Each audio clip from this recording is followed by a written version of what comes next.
একটা সময় এই সকল গাছগুলো ছিল পরাণের পরাণ, আজকে এই সকল গাছগুলোকে ছাদ থেকে সরাতে পারলে বাঁচি।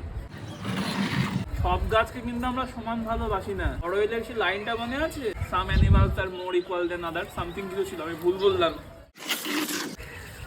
গাছটিতে এখন ফুল নেই, গাছটিকে আমি প্রুন করে দেবো, এখন রাইট টাইম যদিও নয়। তবে এই যে নাগচম্পা গাছ এতটা পরিমাণে হার্ডি, প্রুন এখন যদি আমি করে রেখে দিই অসুবিধা নেই, মার্চের পর থেকে নিজে থেকে আবার নতুন গ্রোথ শুরু হবে। এক সপ্তাহ জল না দাও কোনো অসুবিধা নেই, খাবার না দাও কোনো অসুবিধা নেই, যা করবে কোনো কিছুতেই অসুবিধা নেই। তুমি যদি একদম বিগিনার্স হও, প্রথম কোনো গাছ লাগাবে ভাবছো, তাহলে নাগচম্পা লাগিও, মরে যাওয়ার কোনো চান্স নেই। স্পেসের একটু প্রবলেম হচ্ছে, এটাকে নিচে নিয়ে গিয়ে আমি রাখবো। আগের যেখান থেকে প্রুন করেছিলাম তার একটু নিচ থেকেই করছি, জায়গাগুলোকে দেখতে খারাপ লাগছে। এই যে আঠাটা এখানে ছিটকে পড়লো, চোখে পড়লে কিন্তু চোখের সমস্যা চলে আসতো আমার।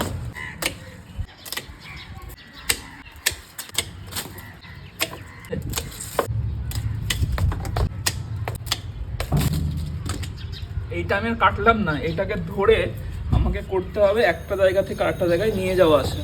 এই বোগেনভিলিয়ার বাগান থেকে আপাতত বিদায় দেবো। আমার অন্য বাগান আছে, নষ্ট করব না। প্রথম দিকের গাছ, পুজোর ফুল হিসাবে এটা কিন্তু খুবই পপুলার, কারণ এখানে প্রচুর পরিমাণে সাদা ফুল হয়, যেটা পুজোর কাজে কিন্তু লাগে। মাটি কিন্তু রিপোর্ট আমি করছি না, এটাকে আমি আপাতত নিচে নিয়ে গিয়ে রাখবো। মাটি যেটা আছে আমি একটা ভালো পটে দেবো, সেই রিপোর্টিং ভিডিও তোমাদের দেবো মোটামুটি ফেব্রুয়ারি মাসের 15 তারিখের পরে। Thank you.